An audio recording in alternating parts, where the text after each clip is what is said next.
to it. Like with your phone, you can connect it with iCloud to the computer. You can do all sorts of stuff. So. And we're rolling. Just like that. Ladies and gentlemen, welcome back to the Flight 96 podcast. I'm your host, Hunter Foreman. And today, you were here at the second episode. Ladies and gentlemen, Parker Gregg is back in the building. Woo! But wait. It's a new Parker Gregg, okay? Absolutely. Every time you hear me on this podcast, it's going to be like a new evolved version of myself. Like, okay, so we can go back for a little bit. Like, you were a different person back then. Now, I'm not saying you were bad, because you were kind of making that transition to the person that you are right now. So tell me what mindset changed. Basically, what was going on with that Parker that made you into this one? Oh man, that's a tough question, but definitely a good question. I think I lacked self-awareness. Like I didn't take into consideration, my actions and behaviors and how they affected other people. Like the stuff that I was consuming in like what I was watching on TV, what I was doing, with habits and where I spent my time. I wasn't self-aware that they were negatively bringing down my life. Like, and I just didn't know that. I was like, I wasn't, aware of those things. And so I started to kind of like step out and look at who Parker Gregg was, and was like, you kind of had to have an out-of-body experience absolutely. to really figure out what is going on here. Yeah, it was like, who am I? What do I value? And what is important to me? And until I made those connections of what is important to me and what do I value, I didn't have a good sense of who I was. And so that was definitely the big determining factor of the mindset that I keep today, and try to keep that as positive as I can. So because there's a lot, and plus y'all strapping y'all seatbelts. We're gonna get into a lot of stuff today. So you know what I'm saying? Like, so we have had the most recent conversations that we both had was about health and what you put in your bodies and how that affects you. I'm here to tell you right now, ever since that conversation, I had, okay, now I may have broken that. I may have broke the streak, but it's not in the way that you think. See, Friday rolled around. I was like, you know what, man? Like, I put in a full week of work. Like, I'm gonna pour myself up a drink. Absolutely. So I just decided to have what I like to call it. Yeah, it's like, you know what I'm saying? Just a little, just a little. I had one, relax, people. I just poured up some Hennessy and some Coke and just mixed it and just had and it was a good time. And then one of my friends who I had told, like, bro, you're not supposed to drink sodas. Like, what are you doing? And I'm like, I don't necessarily think that counts. Because I didn't have a full cup of it. Plus, it was like, it's just something to cut the alcohol. I'm not crazy. I'm not about to have just a full cup of Hennessy. Like, are you smashed? Yeah, just get smashed. Just like, no, I want to have a little drink. You know what I'm saying? Watch some of my favorite, watch some TV and just relax. Like, and I'm like, but back to what you were saying, like, how important it is, and to you, not to somebody else who also watches, who is big into fitness and maintaining good health. How important is it to you on what goes in your body, like what you drink, what you eat, to you? Absolutely, the most important factor that you can be aware of to be healthy, I think. I mean, that's definitely the defining factor of what goes in your body. They say you are what you eat. Absolutely. So, you see the guy that's eating, 5 McDoubles, in the week, and you look at him and you like, oh, he eats 5 McDoubles a week. And then you look at the guy that's like, making sure he's eating his veggies and his fruits and, drinking water, and you're like, that guy looks like he goes on a 5-mile run a day. Yeah. Or whatever, and so I think and even like on the internal side, with, the chemicals that are in your brain and in your body, they correlate with one another. So, if the things that you're putting in your body are, unhealthy or are going to, produce more bacteria and radicals in your body that are not good for you. It's going to be detrimental to your overall health.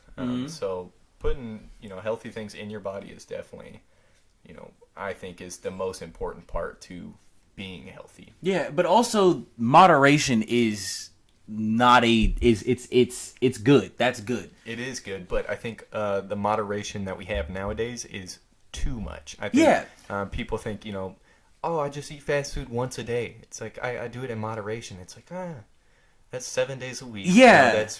I'm terrible at math. Maybe maybe you should tie that to like once a week, and you'll start seeing some results. Because listen, I'm gonna tell y'all right now, I cut out, like, besides with the little faux pas yesterday, which I don't count. I don't count it because I didn't have a full one. All right, I haven't touched a soda in 2 months. Nice. I haven't touched a soda in 2 months since the beginning of January. I remember.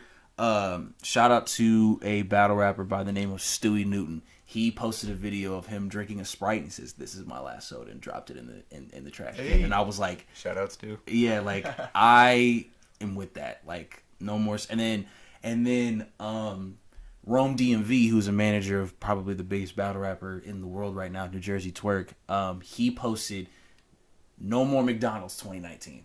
And I was like, that's another. Shout out him. Like I can. These are moments that I can. And I haven't had McDonald's since. Like you know what I'm saying. Yeah. So it's all about like moderation. Like I would, like sometimes like I work at a wholesale plumbing parts distributor in Farmers Branch. Around the corner is this wing place. And anybody who knows me, I'm a wing connoisseur. I love hot wings. Hot wings are delicious. I love them. And I've kind of had to back off of that place for a little bit because it's like I would see because my biggest thing that I don't like is my skin, and I'm like I hate the texture of my skin. I hate how, like the texture of it. Like I just don't like I break out very easily, and I've gotten, and ever since like I haven't had that place in like probably like 2 to 3 weeks, and I started to see results like. My forehead's like kind of is cleared up, you know what I'm saying? Like my face has gotten clearer. So plus also the stuff that you wash with your face is very important. I tried out this new charcoal stuff. You just use it once a day. That shit works. Shout out pro tip: if you do or you don't have a brand or certain wash that you use, buy the travel size first. Check them out. Save you some money. Oh, of course. There you go. Had to do that. I dealt with the same problems. With I wasn't aware of what the certain foods and certain things that I put in my body that made me have break acne. Break out. But then I started taking away things and doing it a week or two into time, and I'd take it away and it'd clear up a little bit, and I'd be like, okay, my acne's going away, and then I would just put it back in, and I'd be like, oh shit, there's the acne again. So yeah, exactly. So having to do trial and error. Yeah, and that's what I had, to do. My mom, she recommended me this little charcoal stuff that you just squirt it, use it once a day, and it's like just kind of like I'm like, dude, like my skin feels good. Like even though like I have like problems where like during the day, like it'll just get really oily, and sometimes I'll have to like I just have to wipe it down just a little bit. But yeah, you know what I'm saying. And you're like, you peel it off, and like I'm disgusting, man. Like this is gross. I didn't know I had dirt on. That's what I'm saying. This is so gross, man. Like, but it's very important because I've always wanted to start take care of of myself, and I had a salad this morning. Nice. Boom. So yeah, you know what I'm saying. But I'm the type of person that is not like really everybody else. Like, of course, everybody goes to the gym, does their normal routine of working out. But like, I start out small, and then if I want to elevate, I will elevate. Like, and I absolutely recommend doing how starting it like that. I mean, starting with baby steps. I think there's a lot of people that they're like, oh, I want to get healthy. I actually just made a video on this today. Y'all will see that later this week. And I think so many people are like, oh, I'm going to get healthy. I'm going to start a diet. I'm going to start working out. I'm going to start drinking all this water. I'm going to cut out sodas. I'm going to stop going to fast food. And it's like, in the first week, you're overwhelming yourself so much that you're going to give up on the second week. Yeah. So taking those baby steps towards, healthier choices is definitely the recommended way I would do it. Yeah, like, I honestly, and I feel better. Like, I feel better. Like, it's just kind of like... It's not so overwhelming. It's not so overwhelming. And I'm like, okay, like, yeah, like, you may not... It may be harder for you to give up sugar. So let's put that over here. Can you give up this? Yes. Okay. You know what I'm saying? Just kind of just make a deal for a little bit and figure out what you can give up and what you just can't sometimes. Because, dude, like, I'll be honest. Like, I have, and this is the first time everyone has their crutches. Yeah, everyone has their crutches, and there's nothing wrong with that. But there was cheesecake. Unless your crutches is like meth, then you got it. This went way left. There was cheesecake given to us at work today, and I can't. And usually, cheesecake. And cheesecake, it was great cheesecake. It was chocolate chip cheesecake. Oh. So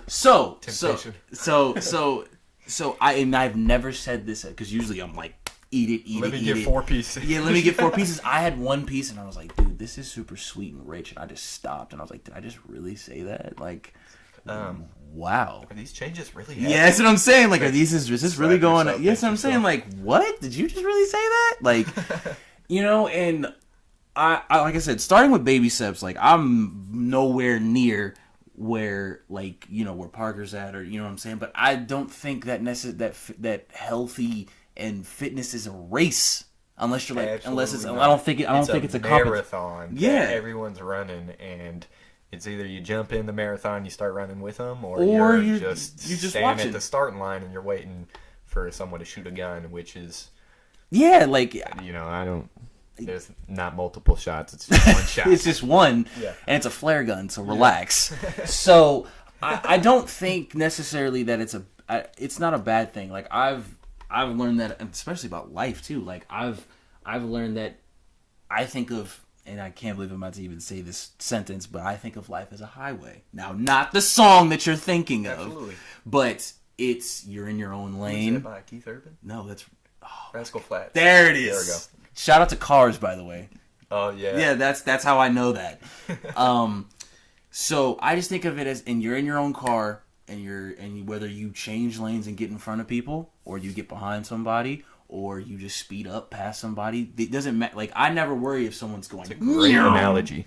Yeah. Great analogy. I like that. Yeah, like I never worry if someone's going like 90 miles. Like, damn, slow down. Yes, that's what, and I'm like, that's cool that they're doing that. If they're comfortable at going 90 miles an hour, go ahead. So I'm not. Just know that guy gets in a wreck 5 miles down the road and then can't speed up like and that. That's a great analogy. Which means like if you're living fast, like it's like you're gonna run out of gas or hit a wall. You're gonna hit a wall, hit a car or something. Yeah, or you're gonna break down. Absolutely. So that's the way I kind of look at it. I'm like, dude, I'm not really worried about these cars that are on the highway with me. I'm trying to get to my destination, which is your own oil change. Yes. To make sure your tires are. I've learned that I'm really good with analogies. I've learned that I think real quick. Puts a good perspective on what it is that we're trying to relay in an informational way. Mm-hmm. Is having people have like a visual of the cars. It's like.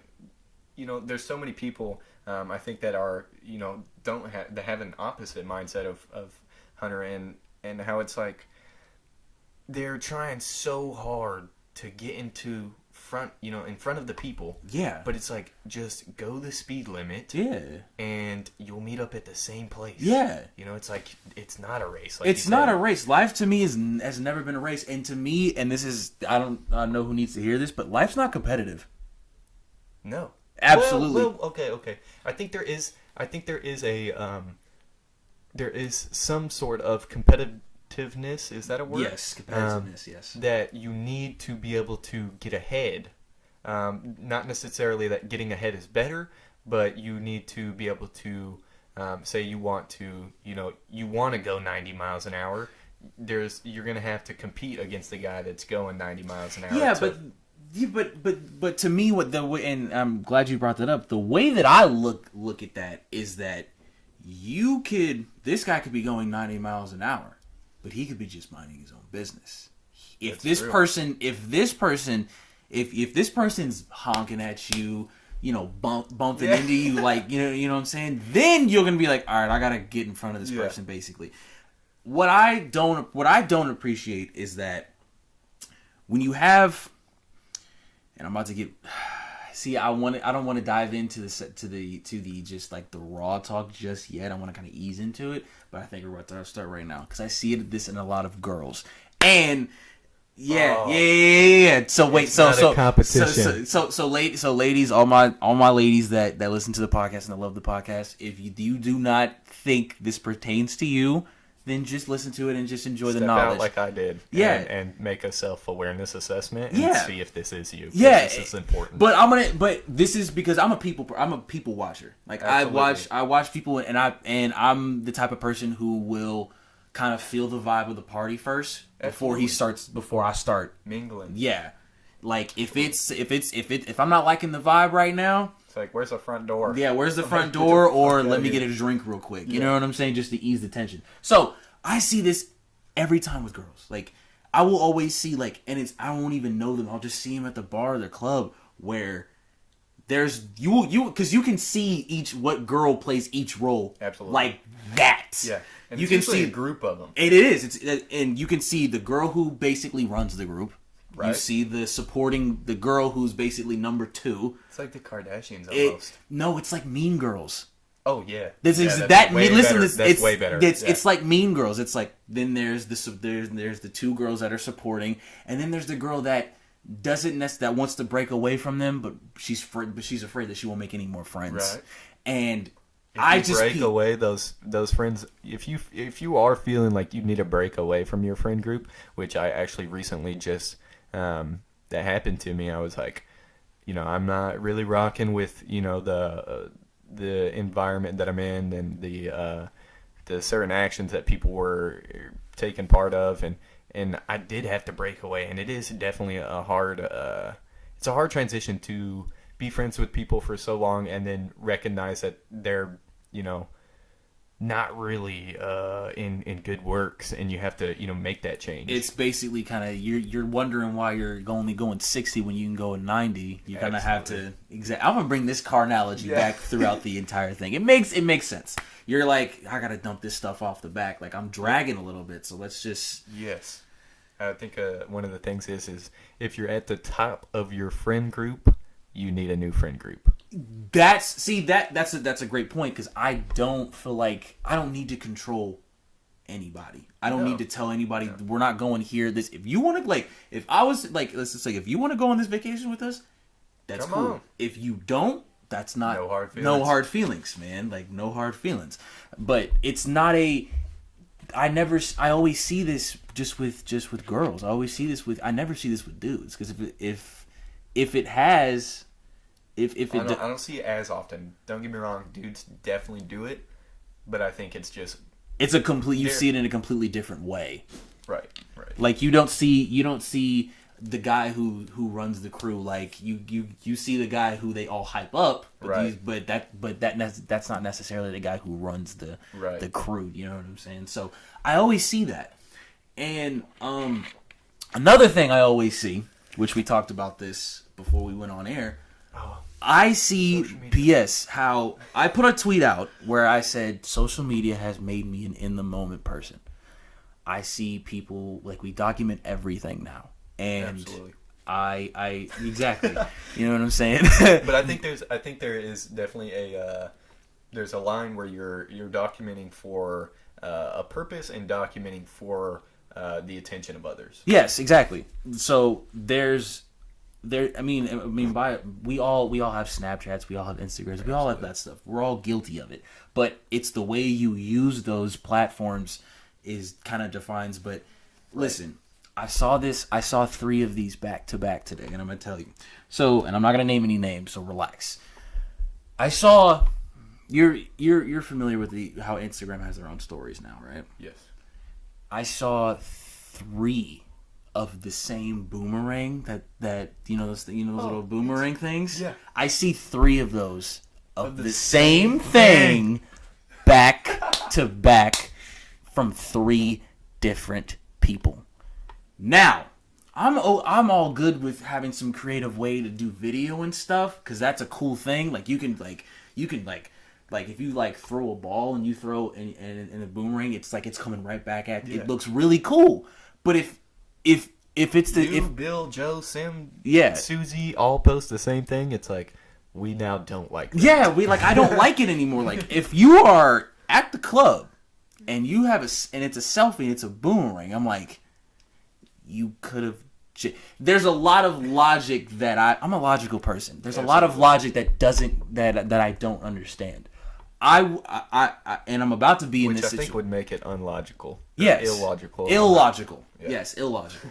So, because I now go to clubs and bars. It's everywhere. And it's like, I see like girls in sections, phones out, snapping. And I'm like, 5, 6, 7. 5, 6, 7 of them. And I'm like, y'all don't have anything interesting to talk about? Like that, like I would, like me, having this podcast has helped me like talk to people like just one-on-one. Like it's easier for me to start conversations and keep conversations with this. And I think conversations nowadays are difficult to have with people because it's like people are in conversations to respond and not to listen. You know, people are so quick, someone will say something, it's like, I like cookies, and then the other person comes in and it's like, man, I hate mustard. Or it's like, you didn't even reply to anything I said. It's like, are you listening, or are you waiting to reply on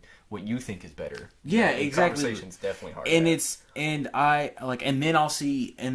then I'll see two girls who are they're there together. They're friends, both on phones, and I'm like, and I hate to be like that kind of person where it's like the old fashioned kind of person. But if you really look at it from a logical standpoint, like what, like. Parker, just give me just a general answer. I'm not saying you need to go into detail. When you go to a bar, when you go to a bar, what? I don't go to bars. Okay, well, when not you go to yet. 5 days. Okay, yeah. When you go to a club or a party or a huge mass social setting where you're going to meet people and unfortunately don't go to those anymore. Okay, but hypothetically, hypothetically, you go to a bar. Why are you there? To mingle. And meet new people, conversate, and have a good time. Exactly. I'm the type of person now, I try to limit myself on how many times I check my phone. Absolutely. When I'm in those social settings. Sometimes you can leave your phone in the car. It's like, I'm going to try to stay away from it. If someone needs me in the next hour, then... Yeah, but I wouldn't necessarily go that far extreme. I wouldn't go that far extreme because hang on a second, because you may meet a chick who will give her number. Ooh. You always have to you have to be hard. I think it's hard to okay, so I actually take back. I do go to bars, but not to drink and to mingle. It's actually to go watch Clint Sherman. If you want to look him up on Spotify or Apple Music. Okay. And I go listen to his music. Super, super awesome artist. Check him out. But I constantly run into, and it's women and men that, I'm conversating with, and I feel like the conversation goes nowhere other than the fact of, how many drinks they had last weekend or how fucked up they got last weekend. And I think the conversation is dull nowadays. People don't have a lot of information to talk about. The topic can only be so good for as long as you can talk about it, basically. Right. What I mean by that is like you can only talk about alcohol for a certain amount of time. You can only say you got fucked up once. Yeah, you can only say you got fucked up a couple times before it's like, all right, you're an next alcoholic. thing. Yeah, you're an alcoholic. You know what I'm saying? I'm now unlike him. I love to have a good time. You know what I'm saying? I like to have a couple drinks. I like to go to a bar and hang out and have a great time. I'm all about that. But when you start to like look at the environment for a little bit, that split second when you're like into the first drink where you're not completely like you're not tipsy yet. You're not tipsy, but you're in that first drink where you're like, okay, it's got the blood going a little bit, and you start looking around, like, and what's the vibe? What's like? That's what I'm saying. Like I'll like perfect example. Austin, Texas is the best, to me, for me, the best place for that vibe where it's like talking, conversating, having fun, seeing ridiculous things go on. It's not so focused on. It's not. It Can I is. show other people my good time? It's not exactly, absolutely. It's not like that. It's not like that at all. Because and I think I've been to Austin a couple times, and every time it's been always fun because it's like every time it's in the moment. You know what I'm saying? It's very in the moment. I never try to like when I went to Houston. Like everybody knows the story where I went to Houston for this huge battle event. I took like a couple pictures with people, but not like I didn't document the whole thing. I only documented a couple parts. I didn't document like every 5 minutes. You know what I'm saying? I didn't want to be that person. Right. You know what I'm saying? I was very in the moment. I was like, fuck, I'm happy to be here. Fuck all this. Like I'm keeping my phone in my pocket. Like, I'm trying to have some fun. It's like I'm gonna just visualize this and keep it in. Oh yeah, like that's a story I will never forget. So like so it kind of saddens me every time I go and see. Like I see these, a group of girls who look absolutely fantastic. They look great, like, and dudes are just waiting to say, like, to talk to them, possibly get their numbers.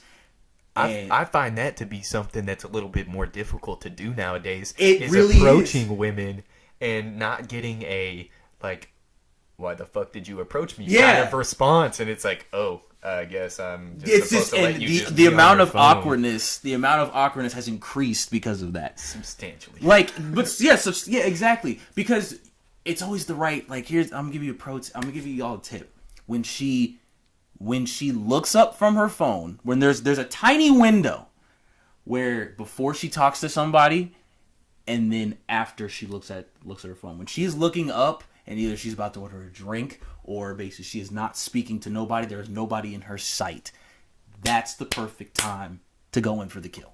Like every time. Yeah. Like I'm telling you, it's every time. Like every time. Like that's always happened to me. I can always time it like that. And I'll sometimes I'll be like, I think I was in Dallas, I think about a month ago, and we were at this club, and I see, this guy was eyeing this girl the entire time, and I'm like, I just kept looking. I'm like, dude. If you don't, I will. That's what I'm saying. Like, I'm like, he was there, so I was being nice. I'm like, he was looking at her first. I'm not about to be, you know what I'm saying? So I'm looking, and he just is like he's doing like the stutter step, and I'm like, bro, go, man. Go with confidence. Like, and then I was like, you know what? He's like, you know what? I'm gonna help this dude out. So I went around the corner and luckily the bathrooms were like right behind him. So I just went and I saw like he had a Pittsburgh Steelers hat on, and I was nice. like, I just told him, I said, "Go Steelers, bro!" Yeah, super big fan. Yeah. Well, of course. Yeah. So I said, "Go Steelers," and he's like, "Yeah." He's like, "Yeah, man, go Steelers." And I'm like, "You good?" And he's like, "Yeah." He's like, "You sure?" And he's like, "I see you eyeing that girl over there." And he's like, "Yeah, man, I've been trying to holler at her the entire time." And I told him exactly what I just said. I said, there is a perfect time where she gets done looking at her phone and is moving on to the next conversation, where she's not looking at anything, she's not paying attention to anything, where anything can grab her attention. Grab the attention at that so moment. you gotta time it. And he's like, "Thanks, man." So I go to the bathroom, I come back out, and he's talking to her. And I'm like, "Yeah, dude, let's go. Let's go, baby. Let's go." You know what I'm saying? And I was just, everybody thinks that approaching girls is so easy, or being around girls is so nerve-wracking. Let me give you some game. If you just treat them, if you be you, but you turn it back down just a little bit notches, if you just chill, you'll be fine. Every time I see dudes who be acting like, "Give me 5 shots, I'm buying them all around." I'm like, they didn't ask for that. Yeah. Like, you ain't gotta be super macho. Think you're trying to fuck them. Yeah, like you can't give off that vibe. You're like, oh, this dude just like wants to have a good time. Like he wants to hang out with us. Cool. You just can't be overly you. You know what I'm saying? Like don't show them your ins and outs on the first conversation. That's absolutely. That's definitely not like the way to do it or a way to approach it. Never. That goes with anybody you're meeting. Don't ever show everybody your cards. I hate when I meet people and they give me their entire life story right off the bat. It's like, wow, I did not know that your ex-husband beat you. Yeah, like I didn't need to know that. Cocaine. Like we're at a bar. Like it's Friday night. I'm trying to have a good time. I'm trying to have a good time. Like, and I'm the type of person that you don't need to impress me. Like you don't need to you never I feel like if a girl just bees herself and she's comfortable and if she's comfortable being just a tiny bit wild, then that's her personality. But you don't need to necessarily be over the top or be flashy or anything. Of course, you gotta have to dress nice, dress good. Damn teeth. Yes, Put bro. on some deodorant. Talk about it. It's like, come Tell on. you, bro. I make sure my breath is A1 and I smell good right before I left. Before I leave the house. If I'm about to see any type of girls, I make sure those two things are good. And there ain't nothing on my face. My hair looks cool. You know what I'm saying? All the basics. But if your breath and you smell good, you good. You're already in the door. But I don't understand that. I don't understand why it's got to be. You know what I'm saying? Like I see this all the time where a guy will have all these chicks in his section, and I'll be like, "This dude's popping. Like, good for you, bro." Then he starts, you know what I'm saying, acting wild, like, you know what I'm saying, doing all these crazy, you know, this just crazy actions. Yes, just crazy actions. Like, of course, if I'm gonna be in this section, then I'm like, yeah, dude, like I'm gonna feel like the shit for a couple minutes. You know what I'm saying? But like, I'm not about to feel that the entire time. No, I'm gonna revert back to not cocky. Thank you. Yeah. There's a huge difference. Can you please tell the people what your difference is between confident and cocky? Because my old self and my new self. Definitely had to make that switch. I used to be real arrogant and used to be that guy that would be like, let's motherfucking get these shots rolling. And then it's like, okay, that guy, I don't really like that vibe. So I'm glad that that's not a thing that people want anymore now. I think that's a great thing that I mean, we talk about all this stuff, how it's changed and it's changed for the worse, but I think I'm glad to see that people gravitate towards those kind of people now, where they're more just confident and more comfortable in their skin than that. I think it's because the world is getting super crazy. I mean, there's a lot of crazy people. There's a lot of like crazy things that people think society, or like society thinks that they need or something. Like they need to be that number one guy, or they need to have the nicest car, they need to have all those things are confidence boosters. Yeah, and it's like, you just have to take use all those things away from this person and then see how confident they are. Yeah, I'm t-shirt sweatpants all day. All right, that's me. But if when it's time to go out, I will upgrade and because feel good, look good. Yes, absolutely. Or look good, feel good. So. Yes, well, it's both ways. Yeah. Both ways.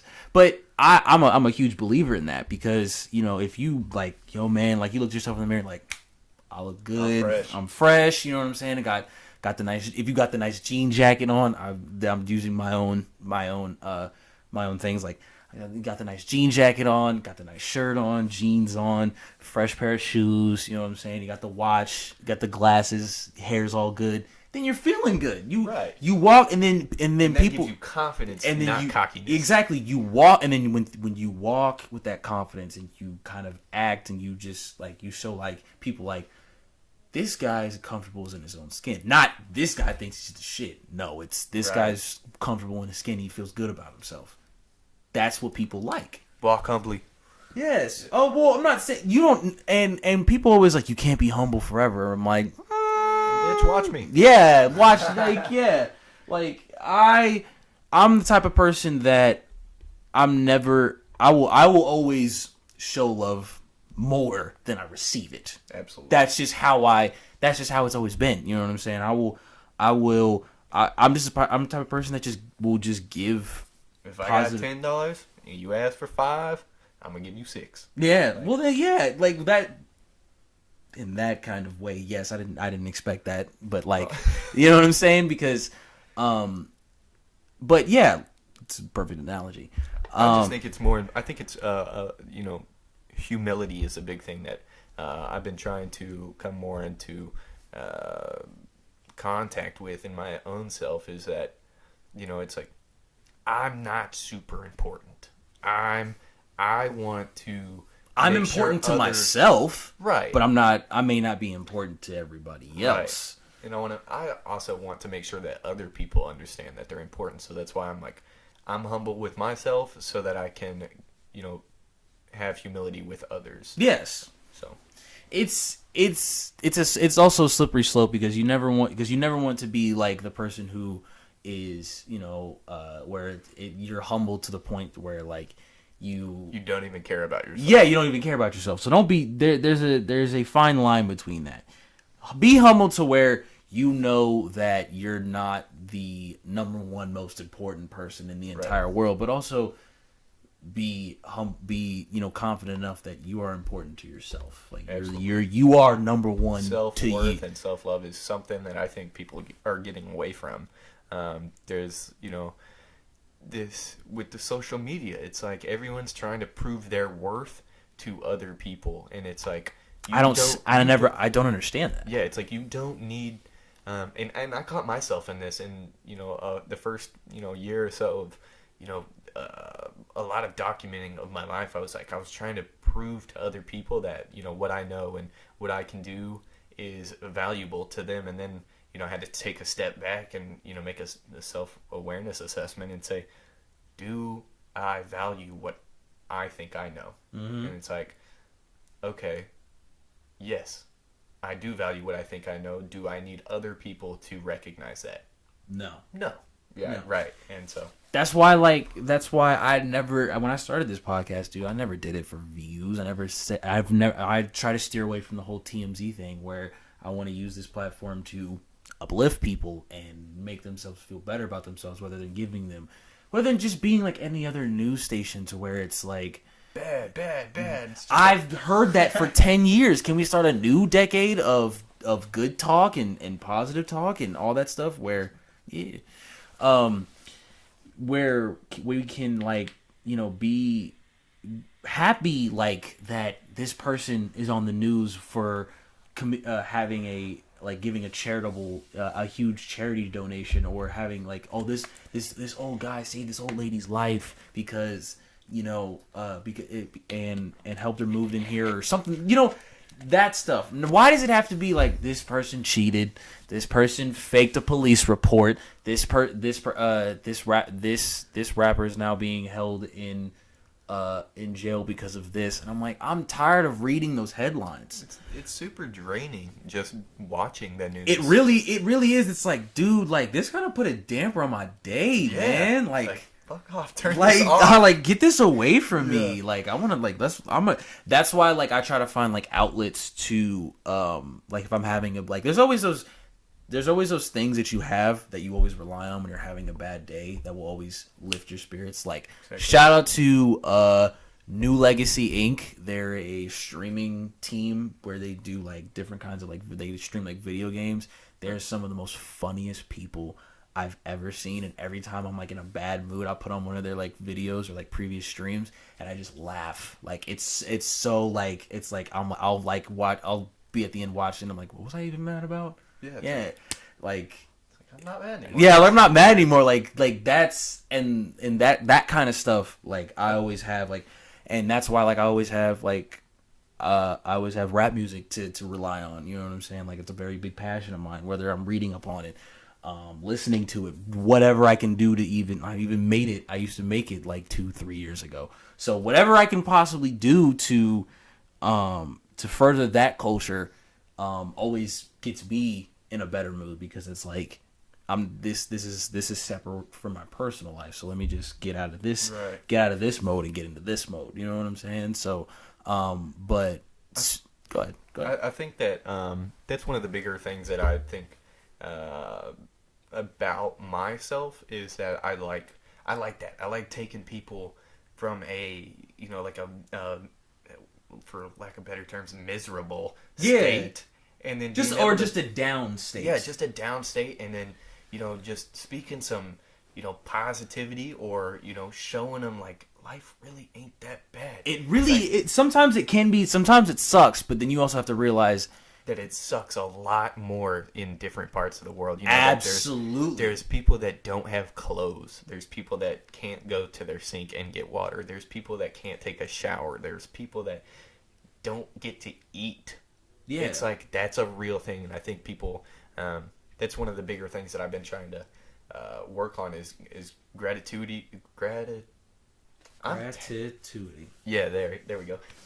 Is like, we are in the United States. We are so blessed to live the lives that we live, and so absolutely. With those things that do get us down, we have to remember and be true to the blessings that we receive, because you know, it's like, I could be down about, you know, someone stepped on my Jordans today, and you know, it's like that 10 seconds, now my whole day is ruined, and so, you know, it's like, someone doesn't have Jordans to step on. Or you can even kind of get a little bit more specific. You can be like, man, somebody stepped on I got my shoes dirty. Man, wait, I got some cleaning stuff at home. They can just get this stain right out. There you go. Like, if you're mad about something that you can change easily, it's not that big of a deal to get mad about. Then you like being sad. Yeah, you like some people, and there's that. But that's what I don't understand.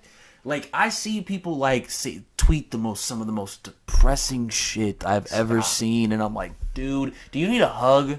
I'll give you a hug. I'll be messaging those people and just trying to like, look, brother, I do that too. You want a hug, you want to go out to lunch or something and talk, or like you want to do something fun, like, just let me know. I'm really into like helping people, because I know what it's like to be miserable.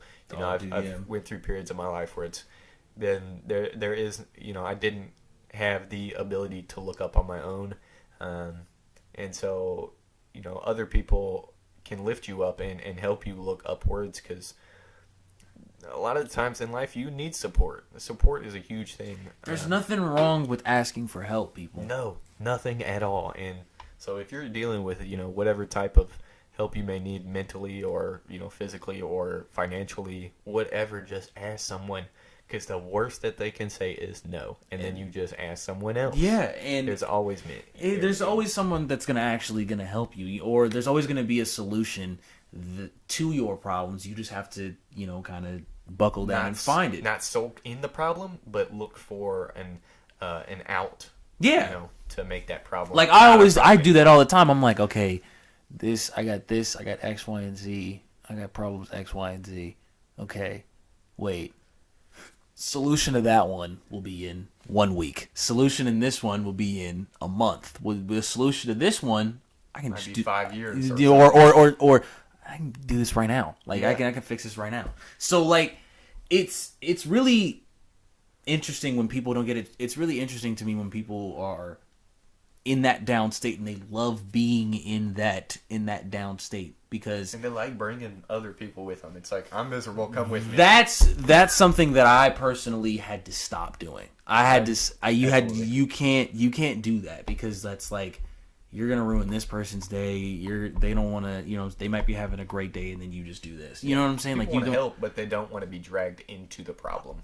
There's a huge difference. Yes. There's a huge difference between helping somebody and literally, or either inserting yourself or being inserted into the problem. And it's just like, I don't understand that. I don't get where your mind goes, where it's like, I'm miserable, you come down with me. You know what I'm saying? Feel this pain. Feel this, like, there's certain things that I don't understand. Now, when someone's telling a story, yes, you can be like, they can kind of drag you into it and be like, right. I feel what you're saying. Like, that's some real shit. Like, I get that.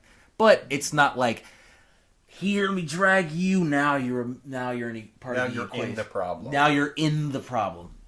That's where I draw the line. Right. That's where I'm like, no. I'm willing to help you with your problems, but as soon as you put me in the problem, it's like, I can't help you. Yeah, I can't help you anymore, man. Like, I can't I can't do that. But I want to move on now that we've gotten to the positivity aspect, which we have spent 44 minutes on. No way. Yeah, we spent 44 minutes on, and get to the Make positivity louder. Yeah, exactly. Hashtag that. That's a good one. I like that.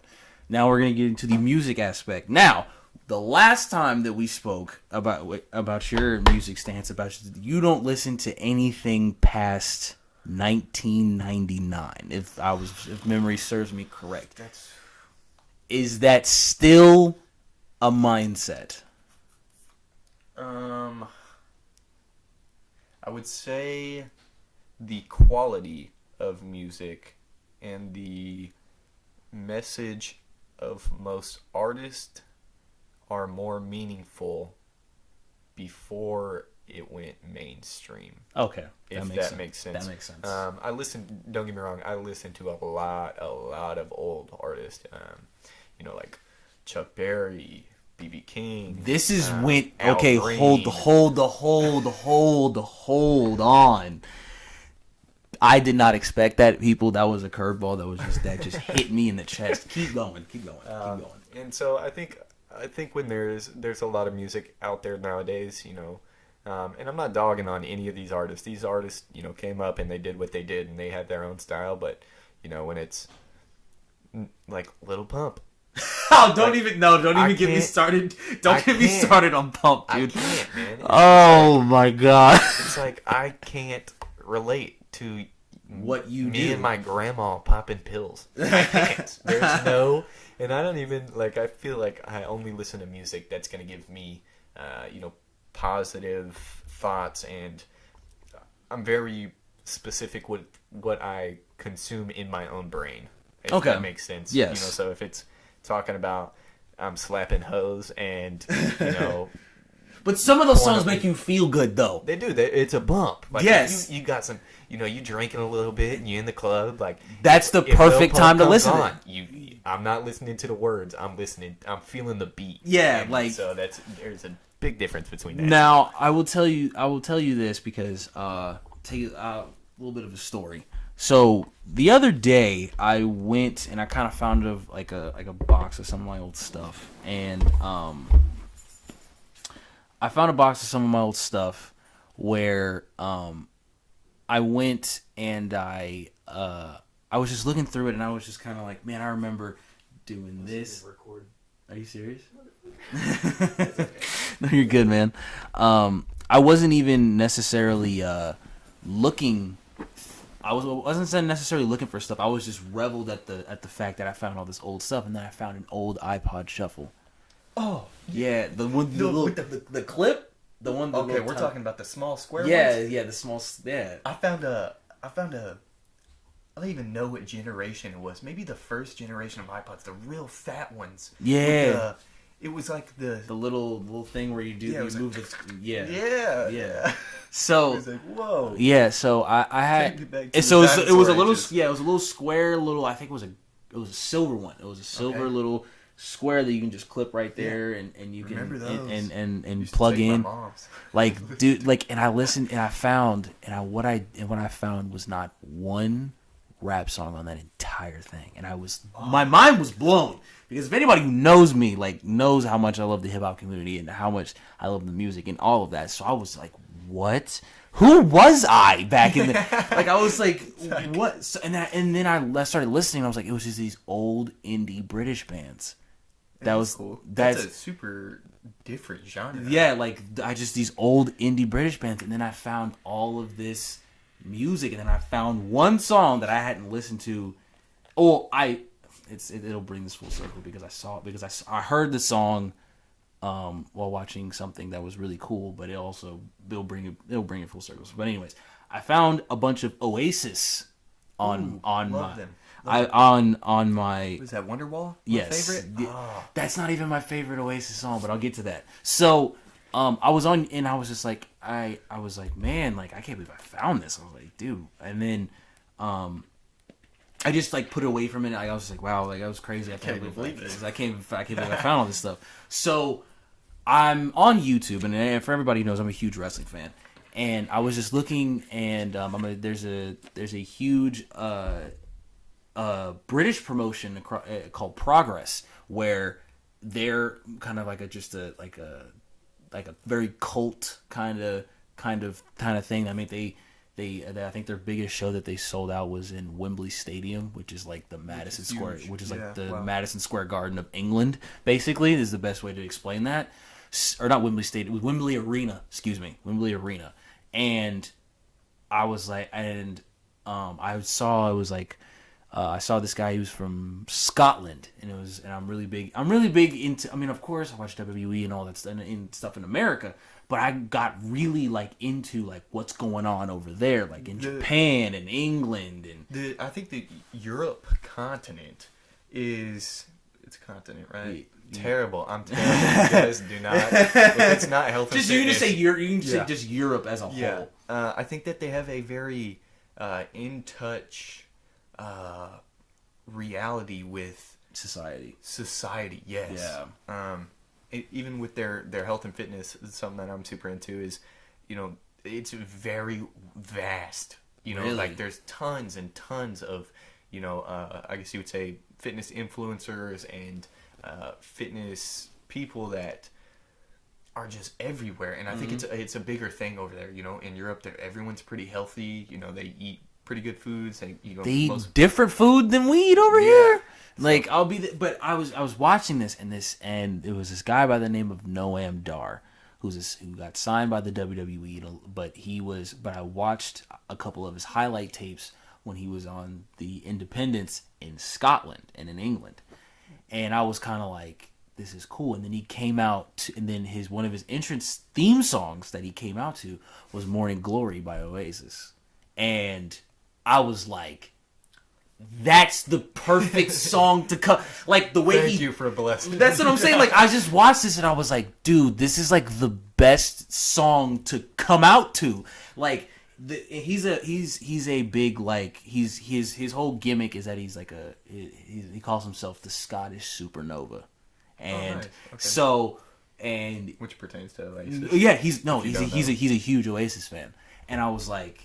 And it just all kind of like came full circle. Like he has a submission move called the Champagne Super Knee Bar. Like that sounds crucial. Like kind of like the song Champagne Supernova, but it's called this. But he calls it the Champagne Super Knee Bar. And I thought it was so. And he came out to Morning Glory by Oasis, and I thought that was so cool because and then. He had so you get a little touch of his personal self. Yeah, like it was so. Oh, and then he came out to this thing where like he had like and in Progress you can do like such cool like entrances. Like they had like multiple people in like masks and stuff like coming out. I'm gonna post the link in the description to just watch it because it's so cool. And then he comes out and he always wears these zip up like track jackets. And he always puts his hands behind his back and his neck up, and that's just kind of like his signature pose. Like it was so cool. I was like, it's like all of the elements just kind of come together, and just made it. I was like, that's really really cool.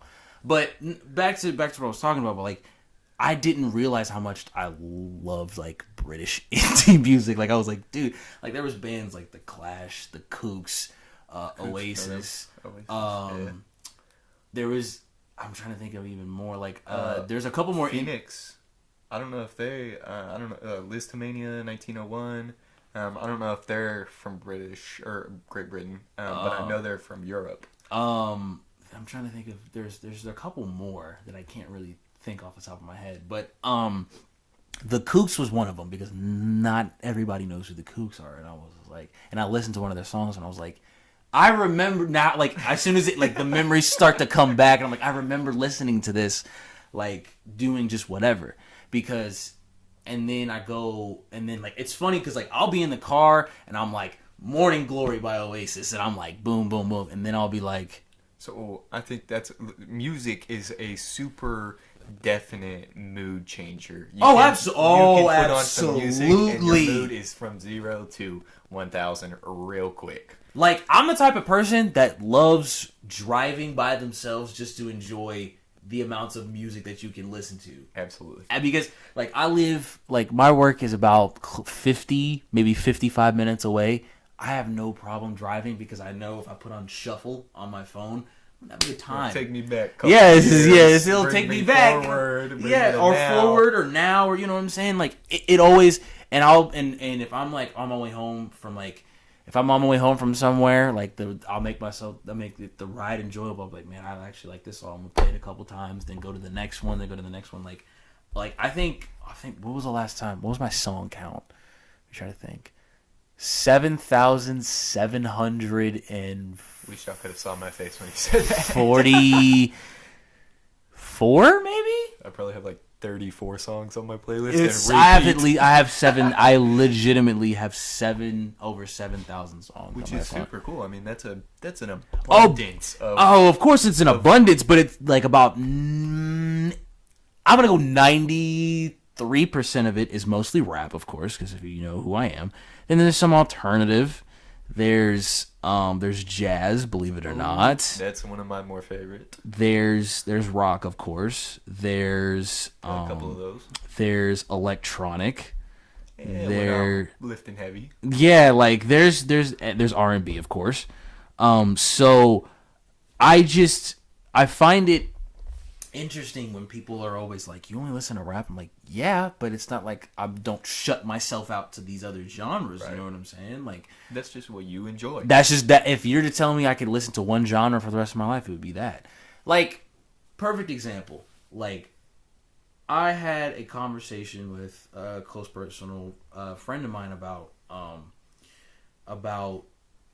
what albums you would take if you were stuck on an island and you only could listen. You can have the entire catalog of one artist to your disposal, and and I told myself, and I said, man, that's a really hard one, but I would have to go with J. Cole. Ooh, because he's got all different types. Because if you're telling me the whole discography, we're talking like mixtapes. We're talking like his first three projects. You're talking his first album. You're talking, you're talking a lot. You're talking all of his loose singles that if you mean discography, I'm gonna take your word for it. Like, that's a lot of material that I can legitimately enjoy. Like, I've been listening to one of his first mixtapes, The Warm Up, where haven't even heard of it. It's such it's such a like you can hear. I'm gonna go look it up. Though. Yeah, like you can hear the hunger in his voice. Like you can hear like he's that. Like I want to be number one. Like I want to be number one. And then you hear his single that just came out this year called Middle Child. Banger alert. You can see, you can still hear that same hunger in his voice. Like I still have shit to prove to you people. Like that's why like counting me out. Yeah, like he's still going too. Exactly. Like he's such a crazy like he's such a crazy inspiration. Like I look up to him. Like he's still a normal ass dude. I don't think one time I've watched a video, a documentary, like a picture of him and seen him in some outlandish, extravagant shit that is not. Oh, necessary. Dude, he wears the same pair of J's all the time, and I'm like, he's humble. And I'm like, what I think he just loves, he's like, I wear this stuff, and then like the people, like he doesn't. I don't think he cares about what his true fans think, right. But like some of the people that are like, where's the Gucci, where's the Versace, where's this? I think he loves to see those reactions because he's like, you know how much money I make, and I don't wear extravagant clothes. I wear sweatpants, and I let my hair grow out. Yeah. And you're like losing your beard in 7 weeks. And I haven't done anything, and I'm me. Like you're getting so bad that I don't have Gucci in my closet, but I make millions and millions and millions of dollars. Gucci. I could buy all that stuff, but guess what? I'm investing in other stuff. I'm investing in studio times. I guarantee you, J. Cole probably owns 3 to 4 studios. Oh yeah, I bet his house studio is ridiculous. Of course he has to have a house studio. There's no way. Yeah, I love the behind the scenes stuff, especially with rappers about when they go behind the scenes and show in studio stuff. Like I think people have the common misconception that it's just like this glorious life of partying, and They make it seem like that sometimes. And it's like these people are just, I don't know if anyone has ever seen a quote unquote famous person. They are normal. They just wanted it more than you. Yeah, they just say that again. Say it again. These people that you guys look up to, and I'm not saying don't have role models. There's definitely a room for role models. Oh, absolutely. But when you're jealous of the life they live or the things that they've accomplished, then you're stepping on your own foot, because these people put in tons of work that you didn't see. I bet you J. Cole. Suffering. I bet you J. Cole probably stayed up days upon days in the studio trying to make that one song, one beat, or that one album, or that one mixtape. Like how many hours do you think they worked on? I think that's so cool, and I find that so cool to me. I love it when I see like, oh, it took me 3 years to make this album, and I listen to it. I'm like, it sounds like it took you. Yeah.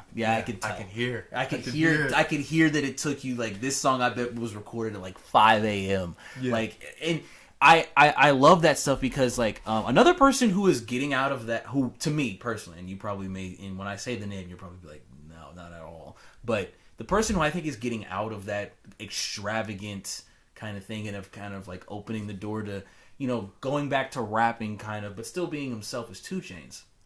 I was literally just about to say that before you said that. Yeah, he's been. I watch Gary V, and Gary V. Shout out to Gary V, dude. Gary's the man. He is. Gary's the man. I hope he gets everything he ever wants. Oh, dude, and Gary, if you somehow are listening to this right now, dude, salute you, dude. I watch you. Come have us on your podcast. Oh, that would be super or come cool. be on mine. That's cool too. I'm thankful, and I'm sure Hunter's thankful for just your wisdom. Like you got. He tells it like it is, man. And I see him saying things like, people would be like, Gary, you're saying the same shit all the time, and he's like, what do you want me to do? Lie to you? Yeah. It's like, this is the truth. Like, that's what I tell my friends. I'm like when I get like brutally honest, I'm like, what do you want me to do? Do you want me to sugarcoat it, or do you want me to tell you the truth? Yeah. It's like, I'm not about to bullshit you. Like, it's like, sorry. Like it's not in me. Like if you ask me my honest opinion on something, I'm gonna give you my honest opinion. Exactly. Like, it may not be something that you want to. Like, I remember one of my friends, like, I just gave her some harsh truth. She started tearing up, and I was just like, I'm sorry. I'm sorry. I gotta be that person. I have to be that person, but like, we're friends. Like, but I love you, so I am that person. Yeah, like, regardless of how it makes you feel. You would do the exact same thing if I was in. Like, I have to be honest. Like, do you want me to lie to you and say and say that it's this is gonna be great, this is gonna be awesome, all that stuff. Like, you can't necessarily just wait. You can't necessarily just wait for that. Like, you can't just wait for something to be great. You kind of have to, like... You're going to have to work. You're going to have to bash your head into that same wall 4,000 million times before it breaks through. No, let me tell you this. I've learned this. When you want something to be great, right? I look at it as a loading bar. Okay. Right? Okay. Check this out. Because everybody tells me my analogies are crazy. I look at it as a loading bar. All these things that you want to be great are their little loading bars. You can't be focused on just one to just shoot up to 100%. Yeah. It's like your connection ain't that good yet. Yeah, your connection's not that good yet. Like, you may be like, oh man, I really like this girl, blah, blah, blah, I hope it works. That's a loading bar right there, and it's probably at like 30%, and it's probably going to get stuck at 30%. And you can't just be like, why isn't it moving? Load more without action. Load more. Just load more. You're gonna have to turn a blind eye to that loading bar and focus on everything else. Right. Like, you can't just actually, matter of fact, a better way of putting this is if you have an Xbox One, it's like installing a game. I guarantee you, a bunch of you people are not gonna sit there and wait for the whole game to load. No. Go do something else. Yep. Go do something else. Go do something else. Come back. It'll be there. It'll be a little bit more loaded, and then. The next thing you know, it's going to be right where you want it. So basically what I'm saying is, don't focus on trying to make one thing great. Because if you believe in it, it'll completely turn something into great. All you have to do is just keep doing what you're doing, and it'll work out, basically. Yes. Okay, now back to 2 Chainz. Yes. Sorry. Yeah. We Sorry, just got Gary. go ahead. Yeah, so I've been seeing 2 Chainz and Gary Vee working together, and I love 2 Chainz character. Tell me you wouldn't just want to like if 2 Chainz was like, yo, let's go have lunch. Absolutely. Yeah, Like, it's like, please. like absolutely. But there's definitely some rap artists that if they asked me to have lunch, I'd be like, no, thank you. Yeah, like you know what I'm saying? I don't. Like, but 2 Chainz is like, but because I heard his last album, which is Pretty Girls Like Trap Music, and people, and you're judging by the title, like, I don't know what that album's about, but I don't know what that means. Yeah, like you're like, it's like this is about to I'm be gonna judge that. I'm gonna judge that. But if you listen to the actual, that's his best album he's ever made. I need to go listen to that. Then. Pretty Girls Like Trap Music. If you listen to it, like you'd be like, okay, there's some bangers on here, and then like you get to a song like Burglar Bars, where it's just him telling a story, and it's like 2 Chainz is like, what? Like I like that with rap artists that like they'll tell a story about them or a like, situation leading up to where they're at now, and it's like, look, this shit ain't always sunshine and rainbows. Yeah. We had a lot of storms before this. Another great example, Dave East has a song called Keisha. The whole thing is a story. It's about a girl named Keisha that he met, and he went through. There's a situation that they went through, and you're like, this is insane. Like, but it's like a Joyner Lucas. He's incredible. That man is ridiculous. He's incredible. With his storytelling. He's incredible. He's definitely. I would say. I'm not even racist. Go to say that he's almost close to the next Eminem. Well, you can tell he's influenced by Eminem through like. And I think Eminem brought him on a song in his new album. It was on Kamikaze. Yeah, that if I'm not being mistaken, got nominated for a Grammy. He got nominated. Joyner. I'm not racist. I'm not racist. Got nominated for a Grammy for best music video. So, like, but I don't. I understand why people always like and I hate having these conversations with people. I always have these conversations with people that always say, "Oh, well, rap is only about one thing," and I'm like, "You're just looking in the wrong places. You're looking at the magazine and you're judging it by the front cover. You're not going through the pages and looking to see what's good, because you have artists out there who actually tell stories like J. Cole, Kendrick Lamar, Isaiah Rashad, Mac Miller, rest in peace. Dom Kennedy, Currency, Wiz Khalifa. Russ. Would he be a hip hop, or is he more? We've canceled Russ as a hip hop community. We have canceled Russ because what of. Is he more into like? He can rap. No, he can rap. We just don't fuck with him anymore because. What do? He complains in every interview that we see him in. Ooh. And dirty of you, Russ. Yeah, like dirty. We get that you could. What my problem is, like, I understand you have a platform and you want to spread your message, you want to talk, and you want to stand your ground. I respect it, I really do. But when you go to every interview and say the same thing, I think where were these people when I didn't get a chance? Where I was making a song every day and releasing a song every day. Well, I mean, I do have a sort of. An empathetic view on that. I know that he did create and produce his own music for 10 years before his first single came out. But that's not a reason to complain. That's not a reason to complain. That's something to be thankful for, because you got to enjoy the process of getting to where you can be at that point. And now he's at that point and still complaining. So I don't get that. Dirty. I don't get that though. That's what bothers me. I'm like, you're sitting here, dude. Have millions of people. You have millions. You have platinum plaques. You have number one. I don't necessarily say you have number one albums, but you have number one singles. Your music sells well. Yeah. I'm not gonna knock his talent. He's great, but you're a sore winner. Yeah, you're a sore winner. That's just like that's why I've lost. And you're still complaining. I said this. That's why I lost all my. That's why I lost all my respect for Nicki Minaj. Oh yeah, I did a whole. She's trying to take other people down because like she's starting to come out the spotlight and stuff. Yes. And I'm like, I don't really. If y'all could go back, it was Hope Bostic and Taylor Monroe were on here where I went on and literally like I even printed out like printouts and everything of like the sales and everything, and she complained that she got the number 2 album in the world. First of all, if you get the number 2 album in the entire world, dude, we're having a party. Yeah, that's top 5. That's top 3. That's something to celebrate. Even in the top 100 artists in the world, Billboard 200. But yes, yeah, it's like, come on now, you're doing something right. Yeah, there's 7.8 billion people in the world, and you're in the top 200 artists. That's incredible. Yeah. That's incredible. But so shout out to the 200th artist on that. Yeah, keep doing your thing, man. You about to blow, but yeah. I got mad at this because like she was like actual like he cheated, he did this, da da da da da, and I'm like, hold on. And I said nobody from her camp.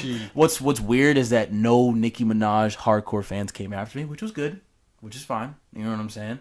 I'm glad because usually we love the haters too. Like, because they do that. Like, they'll find people who don't even have like 100 followers and be like, if you say something about Nicki Minaj, you'll have Nicki Minaj people like fans just They're called the Barbs, and they'll just go right at you. Thank God nobody came after me because I proved this with 2 things that were and they were concrete facts. I literally researched it, even printed out printouts. I showed Hope and Taylor, and they're like, this is insane. Like, what? This wasn't the first time that Nicki Minaj debuted at number 2. And who was her who was the person that on her Pink Print album when that went number 2, who was number 1 that time? J. Cole. And everybody knows if you ain't beating J. Cole, you're not beating J. Cole Absolutely not. Because that was 2014 Forest Hills Drive, which everybody says that's his best album. I get that, but he just has a lot of great material. Let's just leave it at that. He's a great artist. He's just an amazing artist. You can't deny that. And I was like, but you didn't get mad when he went number 1. Why are you getting mad when? Oh well, Kylie Jenner promoted his album on her Instagram page, and she has like 1 million followers. Time out. Wait! Before you even say anything. Let's take their names out of context and their stature, and let's do this. Travis is a artist who is selling an album and he is promoting it. Kylie Jenner is his girlfriend. Doesn't it make common sense that his girlfriend is going to promote the thing that her boyfriend's doing? Doesn't it make... Goes back to us being logical people. Let's be logical. Let's be logical here. Like, what? That I was like, okay, that's another. Oh, he sold tickets and he sold tickets and albums with his concerts. Do you know what the purpose of a concert is, or a tour? It's like, if you see these things happening and they're helping the other people, stop complaining and start doing. And what even makes me even more mad is that she added that song she did with 6ix9ine on as a bonus track on her album to boost sales. Can't do 6ix9ine either. Okay, but I can't either. Yeah. But I'm not gonna kick somebody while they're down either. So, well, that's his fault that he's down. Yeah, but I'm not gonna. But that's fair enough. So, but you can't. She added. I forgot what the name of the song was. Fifi. She added Fifi on as a bonus track to her album to boost sales. But you're mad that he's using these tactics, which are legal, by the way. It's not like a hoodie goes towards your album sales. Right. It goes towards concert tickets, which also it's a domino effect, because if people are going to the concerts, most likely they're buying the album. Yeah. What you're supposed to be a professional rapper at this. That I've let professional. So that's when I told people this exact same thing. Like, I don't say, well, Nicki Minaj is still my favorite artist. That's cool. I just told you why I don't respect her at all, because you will bring anybody down, like her and Cardi B going back and forth. Yeah, that hurts me, because I'm like, y'all are the top 2 female rappers. Y'all should be collaborating. Yeah, it's Y'all like, should make be a doing song. like crazy songs together. I think that's a huge problem that we face in society, is that people aren't supportive of people who quote unquote win. You know, people don't like, you know, say, you know, let's just use some weird names. Say Bill has 1 million followers and Susie has 750,000 or whatever. She's unhappy with her 750,000 followers because Bill has 1 million. Yeah. It's like, be happy with who you are, what you got, and what you're doing. Yeah. And don't try to bring others down because you're not at their same level. Oh, of course. And that's why I'm like, of course, like, yeah, I want like 1,000 followers on Twitter, but that's like, I'll get there. Yeah. Like, I don't need to be like, just I don't need keep to. putting in the work. You don't need to drag someone else down to think that you thinking that you're gonna drag someone down is gonna help you go up.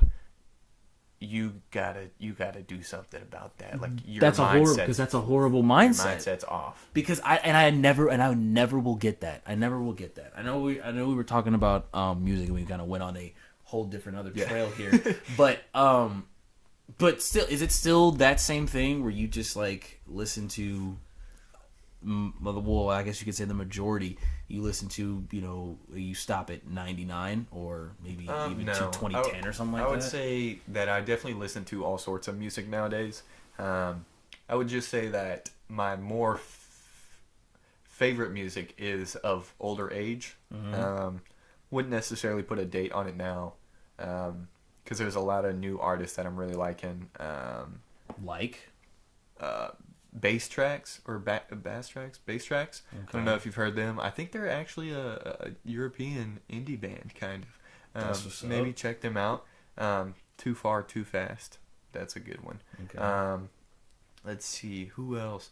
I've been listening to a lot of Anderson .Paak. He's amazing, man. He's so good. Oh my so god. Okay, first of all, can we talk about Oxnard, please? Yes. So I didn't listen to a lot of his album. I actually heard a couple of the songs, and I was like, I don't know if I rock with a few of them, but I rock with him as a person. Okay. He is still. I listen to a lot of his. What album is it? It's got the dude on the piano with the crow hat. Oh, the Malibu album. Malibu, yeah, that's more of the one I listen to on Pax. Shout out to Bublin. I think it just got nominated. Yeah, I got nominated for a Grammy. Won a Grammy actually. It was tied. Yeah, so super awesome for him on that. Banger. But I like that he is still himself. I think that's where it comes into play of who I respect as an artist. He has one of the best J. Cole features off of the Oxnard album in my actual opinion. Like the way, and he's such like a. I feel like when he makes his music, he really just he always takes a step back and looks at the bigger picture. Yes. I even hear that. I'm like, okay, why does this sound like this now? Like, why is this?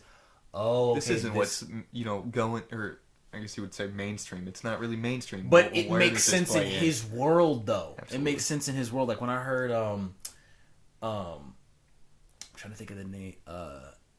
It's called "Who Are You," and it's a song that was produced by Dr. Dre, because Dr. Dre executive produced Oxnard.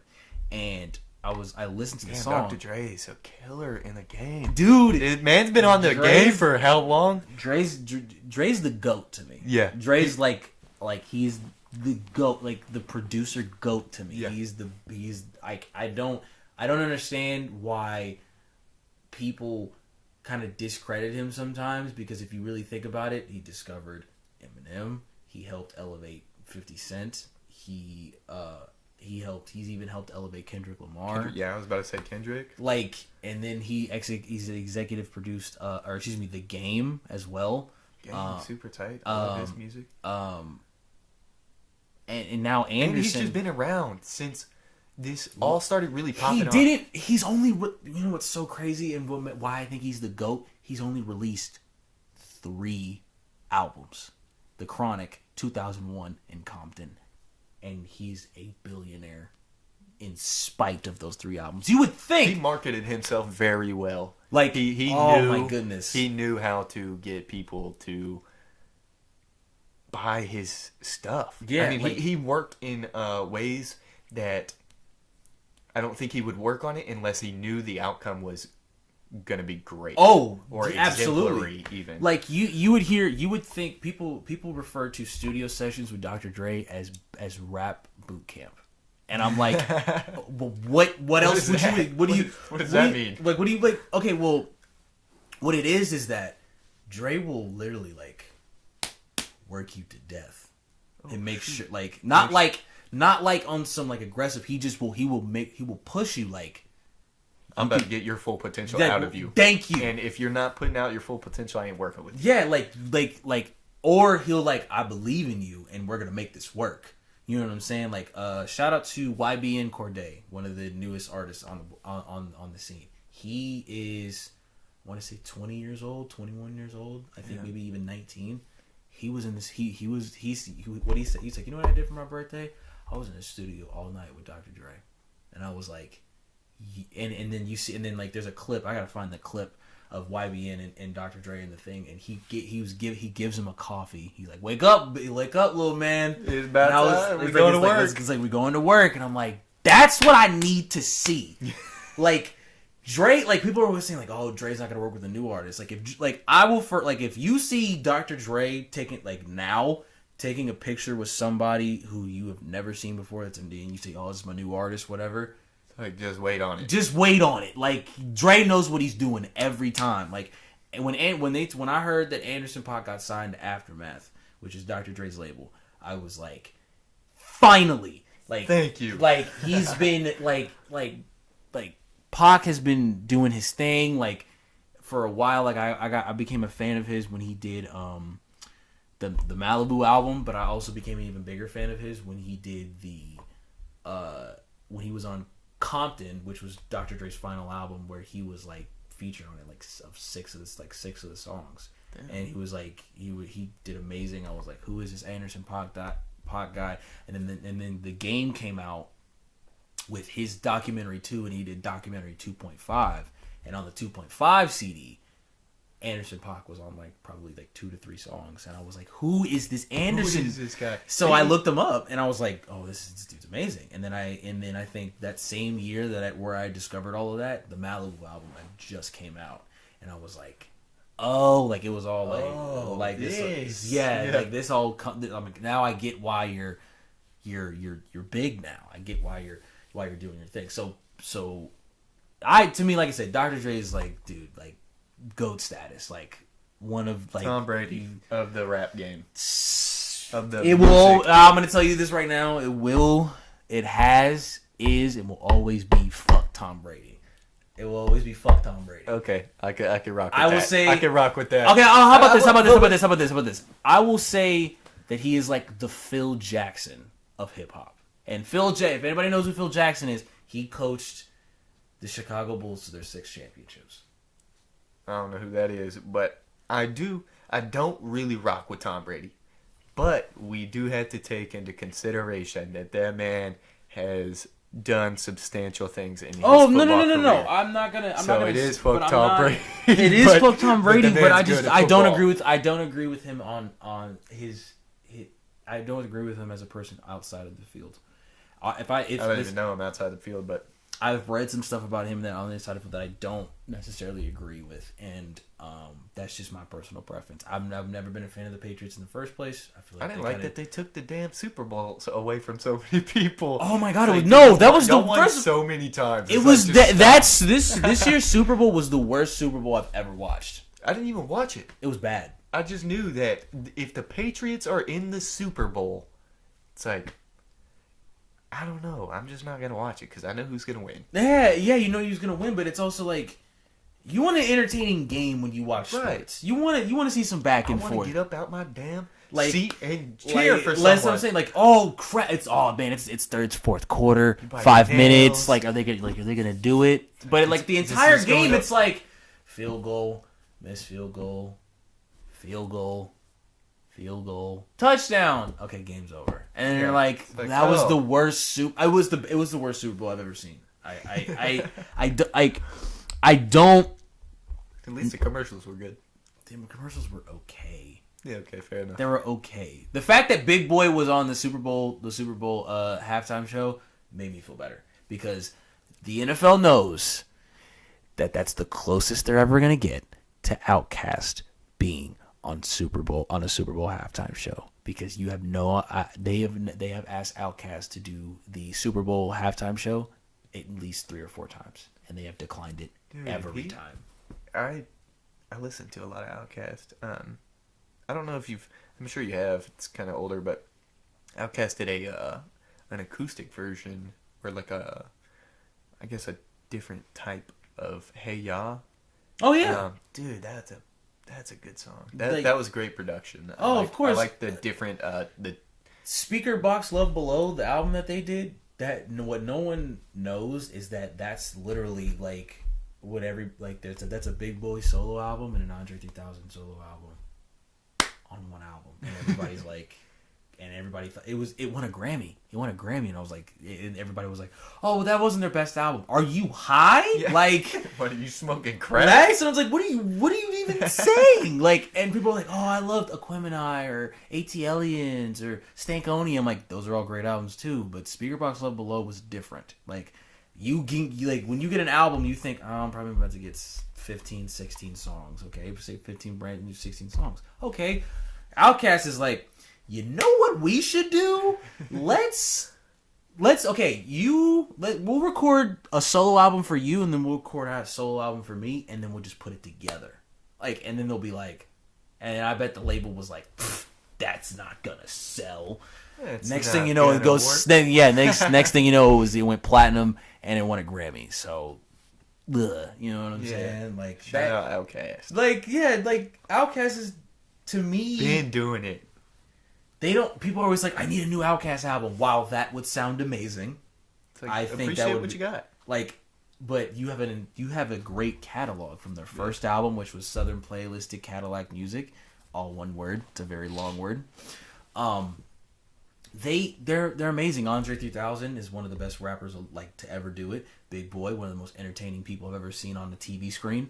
Like, what more do you want from these people? Like, I get it. Oh, we want this album. We want people another. Are never satisfied. I deal with that too, so I can't be judging people, but I feel like that's. Well, as music fans, we always want more. Like, I think it's with every fan. It's like every fan of everything. It's like they always want more, and it's more, and even when that more happens, it's like I want more. But there is that moment where you sit there and you're like, I'm content with what I'm getting right now.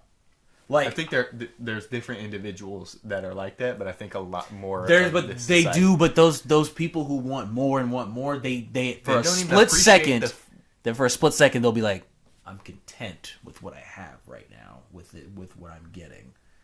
And then the split second goes, and they'll go, I want more. Yeah. Like, it's like, yeah, it was good for a second, but I need some more now. Be like, what was, I talked to somebody about this. And this was the most outlandish claim that I said about music. And they were like, what are you saying? Like, he has to keep going. I wouldn't mind if Drake puts out one more album and then stops. I'm not even a big fan of Drake. Don't get me wrong, I like Drake, but I think he hits like, I don't understand. He has some bangers, and I'm super in a controversy with how I feel about him, because he is a good person.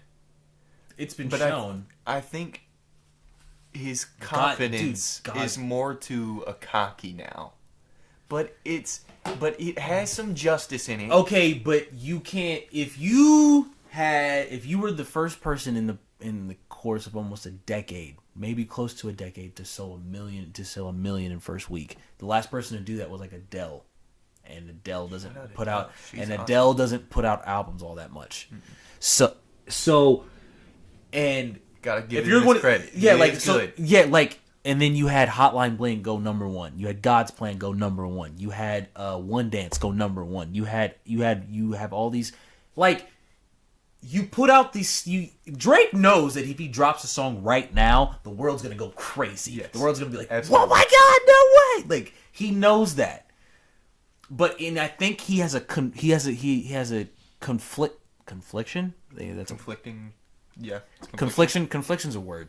He has a confliction of whether he wants to use that power for good or just to shit on people.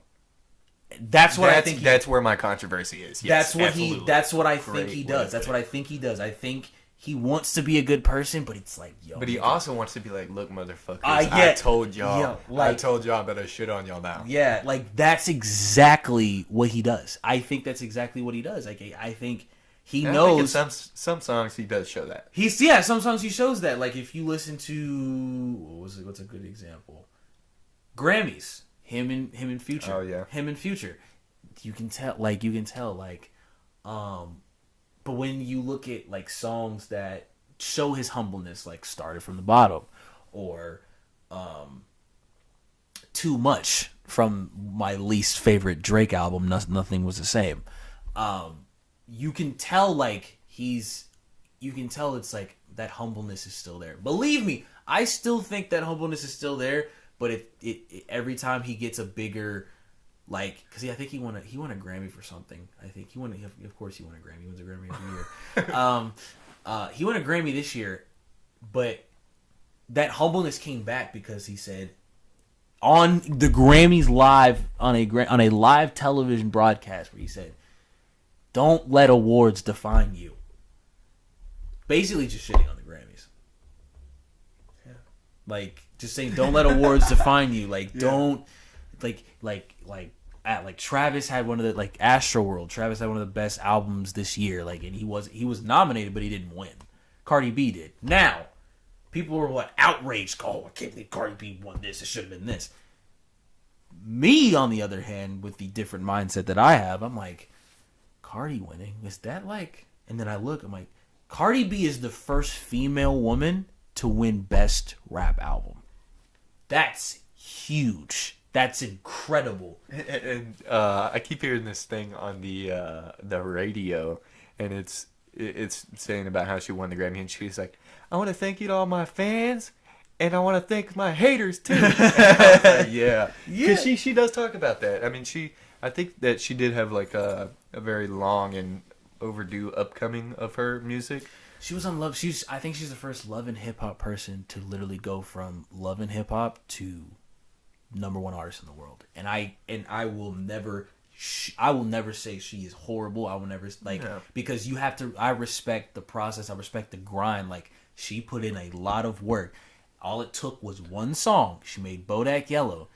Oh yeah, and the rocket was on its way. It started shooting. Yeah, and it started going. Like, it was. I respect people who are successful, but also they also remember where they came from. Right. Like, I understand that money may change people. I understand money may, like, may help you, may put you in better situations that you're in. But at the end of the day, like, you started as a little pebble. You started as a tiny thing. A little sperm. Yeah, as a little sperm, or whatever you want to say. You started as something tiny, and then you've grown up to this person who makes millions of dollars, and everybody loves them. And I'm like, but you just have to remember I respect people who remember where they came from. Like, you hear J. Cole talking about, I came from Fayetteville, North Carolina. Like, every song. Like, I remember. He's like, I know where my roots are. It's like, that's why, 2014 Forest Hills Drive, dude, he rents out that house to families who need kind of a little bit of a kickstart in their life. And I'm like, and I think that's where you could express the artist, like, just keep making music. Like, it's, one of these songs might pop off and be that rocket ship. So it's like, if you quit before that, it's like, damn, man, you might have been one song away. Yeah, you could. You're always.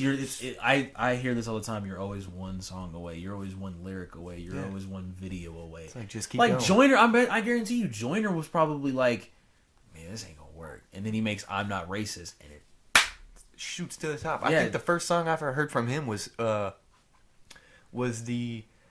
it was more of like a storytelling thing about him someone having to join a gang or something. And I don't know what you're talking about. I can't remember. Is that Joyner? Maybe. I think it's Joyner, but he made a song about, that was my first encounter with his music, was just a story about how it was like two sides of the story, and I was like, this man's a storyteller, like, why? And I heard it, and I was like, this man needs to be heard. And then 2 or 3 years later, it's like now he's in the top, Yeah, now everybody's 10, awaiting like, and I love it when rappers get that buzz when they're about to release that big album, that big project where it's like it's on the cusp of it. Like I love, like, everybody knows my favorite rapper is Joey Badass. I watched him go from 1999, the mixtape, which was just on DatPiff, and then everybody was like, who is this dude who can rap so well? Like, and then I watched him on tour, promoting his debut album, and then his debut album comes out, and it was great. And then he has another album that was, to me, heavily slept on, but still fantastic. To see the progression, like, I'm never one of those, I hate when fans are, I'm like, oh, he's getting too mainstream, It's like, that's an evolution. Like, no. My question is this, my question to you is this, then, if you don't like that. Do you not want to see people succeed? Why do you want this person to stay in the same box? Yeah. Why do you want this person to be here? Like, of course, Joey has made some songs, like, now that he's, like, blowing up, that I'm like, all right, bro. Like, I mean, it's cool, but this ain't making money. This will make you money. I think that's something that's coming up nowadays. Is like, people will do things just so they can make money, and you have to understand that. It's like, these people now understand that they can make money with what they do, and so sometimes they can't always do exactly what they want. And so, those people that are like, he's too mainstream, like, you gotta remember, like, this man's in the top artist in the world. He's gonna have to do some things and, get away from some of his roots to be able to continue to hold that, that status. Yeah. And this is another thing. Well, how they figured out I think rappers have figured out the streaming game. I don't know about any other genres. I don't know. I haven't read it too much on how their ins and outs work. But on the hip hop side, I don't know if you've noticed this, but like, rap albums are like huge now. Like, Chris Brown put out an album that was like 45 songs long, and oh my gosh! But the way streaming works now, he can make a ton of money off of that album. Like, and then he made a Christmas album, which was basically 12 extra songs to that 45 song album. So 45 plus 12, what is that? 57. That's 57 songs that somebody that diehard Chris Brown fans are streaming every day, and they're like, and he's getting paid $11, or $9 or $8 or however many you get. Chris Brown probably gets more than $11 a stream. No, of course, but he actually owns his masters now. And what I mean by that is that every recording that Chris Brown does, that's a Chris Brown song, he owns 100% of it. Not a label, not a this. So that means, like, he can record an album right now and do whatever he wants with it. That's really smart because Tyga, who had his little situation with Cash Money, he had an album, a whole entire album that was produced by Kanye West, but couldn't release it because Cash Money owned it. So he had to go back in the lab and recreate a whole entire album that wasn't what he originally made. Exactly, and it sucks because there's a lot of albums out there because of that we don't get to hear, or just some technicalities about something expired, like you probably never heard of them, but there's a rap group called De La Soul that they have a hit song called Me, Myself, and I, and off of their crazy album 3 Feet High and Rising. I remember back in high school when everybody had the apps where you can get the file and the little zip files full of music, and you just download them and you extract it, and you can have all the music right there. And you just go to websites to download. I wasn't that lucky. Oh, okay. I just listen to the same 5 songs every single day. Okay, but like, well, there was people where it's called like basically just what DJ Academics, even though I fucking hate that guy. Yeah, called, I've seen some videos of him. Like but he calls it trapping out the bandwidth, which means like going and looking for files where you can basically just download music, all the music for free. Like you ain't got to go to iTunes or anything. And then what it does is that like on computers you have zip files that have full of MP3s, and you get what I'm saying, right? So I remember having an app like that where I could just get any album I want. I had 2014 Forest Hills Drive like 2 weeks before it came out. Like it was crazy. Like it was ridiculous. So like, yo, listen to what I'm banging. You can't even listen. Yeah, like it's like you got the AirPods in now. It's yeah, like, I can't hear you. You're too broke. Yeah, exactly. So like, and everybody would ask me. Everybody would ask me for the file too, like all the time. I was like the plug.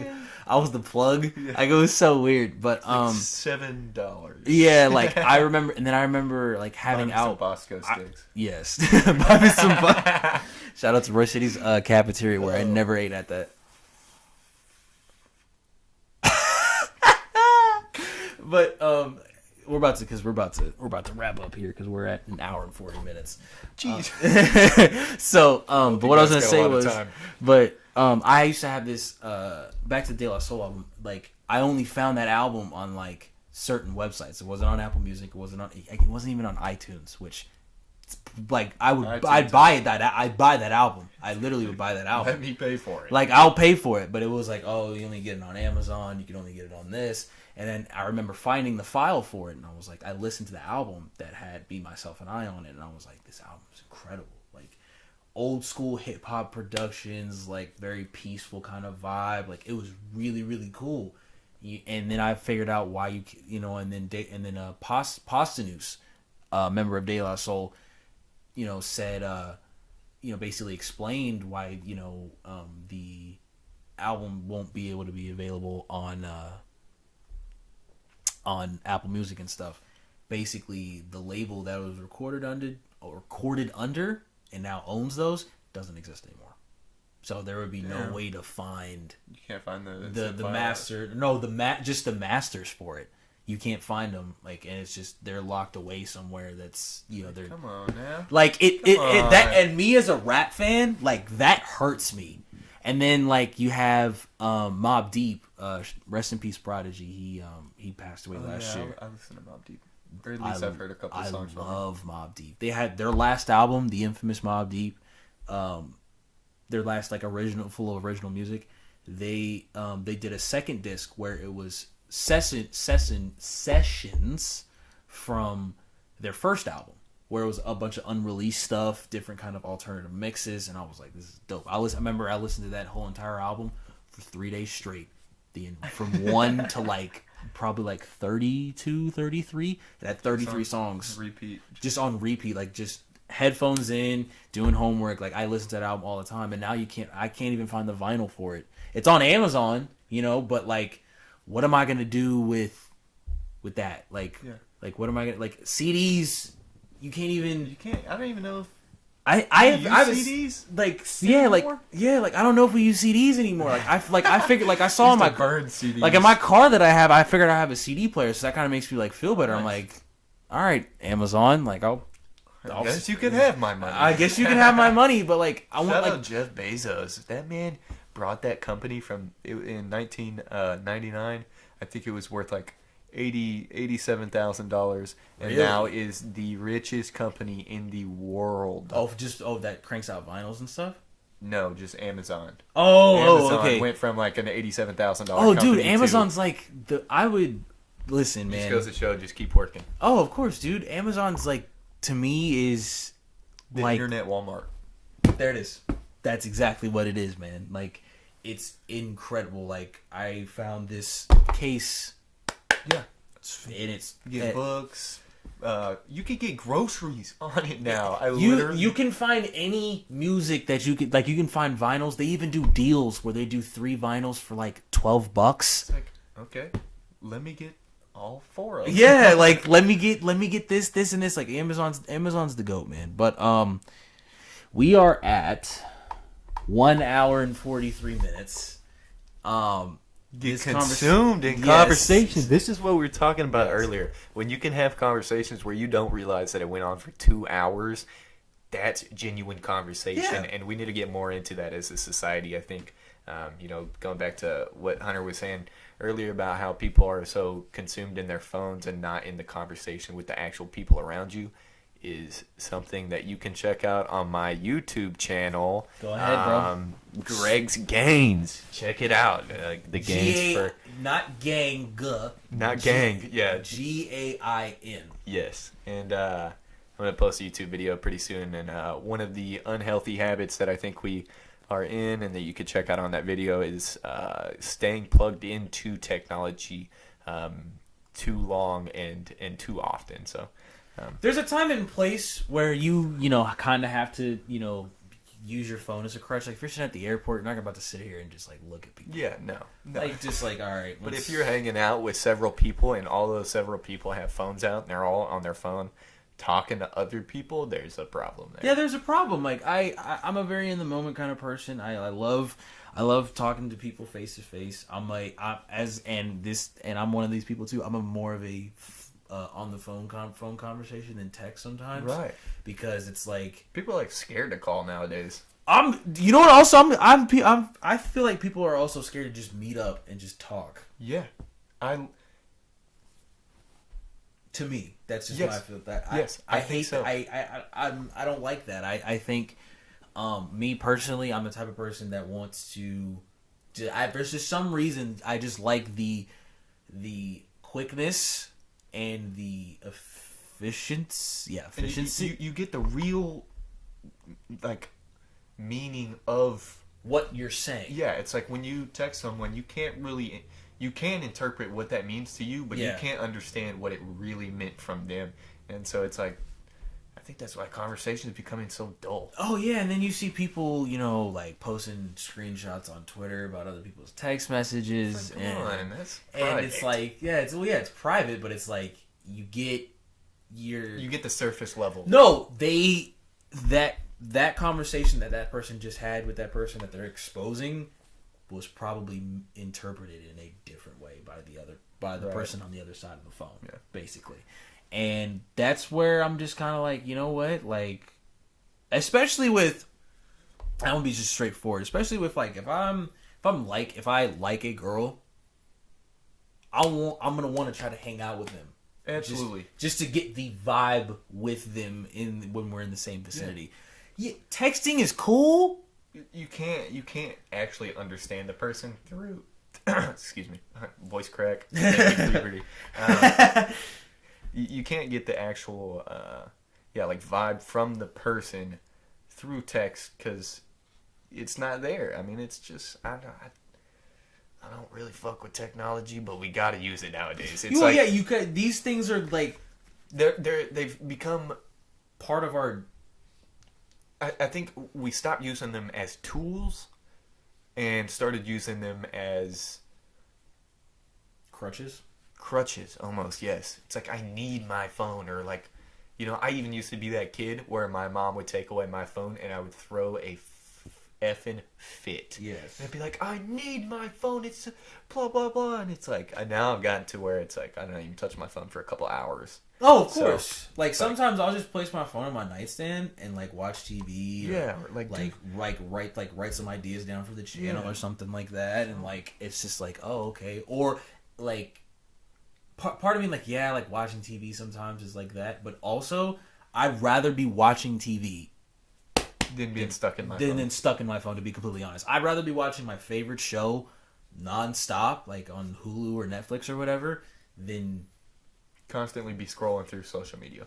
Absolutely. And I think with this screen time thing that they have on iPhones now. Yep. I've put all the locks on mine for 30 minutes a day. Yeah, like I try to I think at nighttime I'll shut off. I'm going to try to I try to shut off Snap, Instagram and stuff, and I'll just put on, and I'll only have like music and like YouTube, and that's it. And I think because sometimes I don't know how people go to sleep, but like I put on like podcasts or something too. that's very more Yep. that's very audio I guess, based. Yes, something that's where you need to focus on what they're hearing rather than what you're seeing. Right. Like, and that's how I go to sleep. And I think that's something that everybody needs to do. Like, just 30 minutes a day, put your phone down. Yeah. Try to make yourself more consciously aware of how often you actually are using your phone, and then see, because you're gonna start realizing some stuff that you miss out. Why? Because you're on your phone. Yeah, exactly. It's like when you're in the living room. Terribly, there's people in my family that they'll turn on the TV, have a laptop in their lap, and then be on their phone. It's like, what are you doing? pick a hobby. It's like, well, I'm guilty of that too. But like sometimes I just want TV as like background noise while I'm doing stuff on like the computer. Which there's everything harm in it, but yes, but there's exceptions to what the stuff that I do. Like I don't. There's always lines. Yes. There's always a silver lining. Oh, of that course. We need to make sure that we're not stepping over that. And bringing this entire episode full circle, that's like you driving on that highway of life. Just stay in your lane. Everything's going to be good. You ain't got to worry about the person next to the lane. If you got to get over, then get over. If you need to move, you need to move now. There's no put waiting. on your blinker first. Yeah, won't put on your blinker. Sometimes you just like Sometimes you do got to just kind of whip over and make sure you don't get hit by the next person coming up. Yeah. So, but just bringing this full circle. Just stay in the lane. Everything's gonna be good. Focus on your speed. Yes. Whatever you're comfortable at. If you need to stop and get some gas and recharge a little bit, go ahead and do if you that. need to, that's like say, if you need to take a break and just relax, recharge, get ready for the next, because that's what it is. That's what basically what it is. You driving on a highway is literally this. This is the way I look at it. However, whatever your working week is, whether it's Monday through Friday, let's just go with that. Let's just go Monday through Friday. That's driving time right there, Monday through Friday. Saturday and Sunday, rest stop. Yeah. Hang out. You know what I'm saying? Recharge. Monday, get back on the. There you go. Keep going that same speed. Exactly. And try not to slow down from where you were at. Never slow down. Slow down. It's like keep going forward.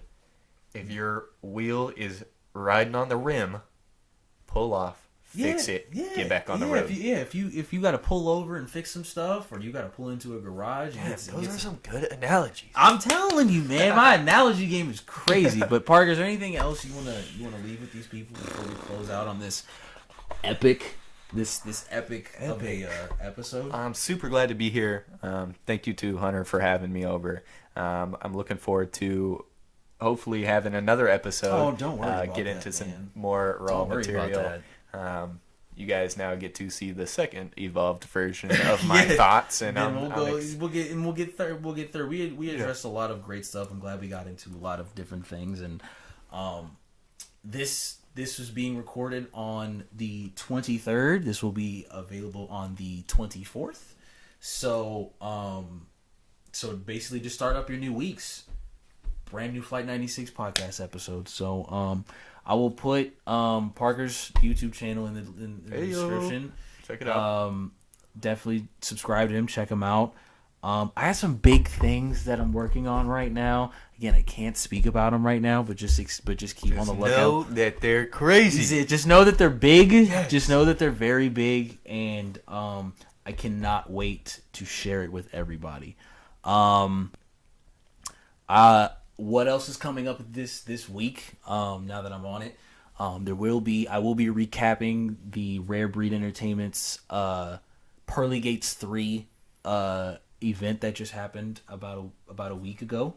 Recapping the Math Hoffa versus Hollow to Dawn battle. I will be giving predictions to Rare Breed's upcoming Atlanta card, Blood, Sweat, and Tears 6. There's going to be some one-off battle rap blogs. There's going to be a little bit more of battle rap material like within the next couple of weeks because there's a lot going on. I mean, I don't know. You ever heard of Cassidy?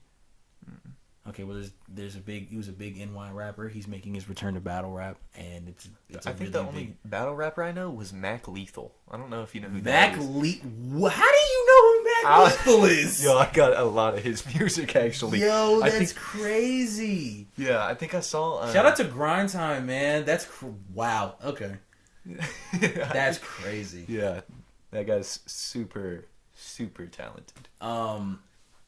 But I of course, everybody, I tell this all the time. In June, I will be going to URL's Noam 9, where literally the biggest battle will be going down in the history of this entire culture, which is Aver versus Loaded Lux. I will be on stage for that battle.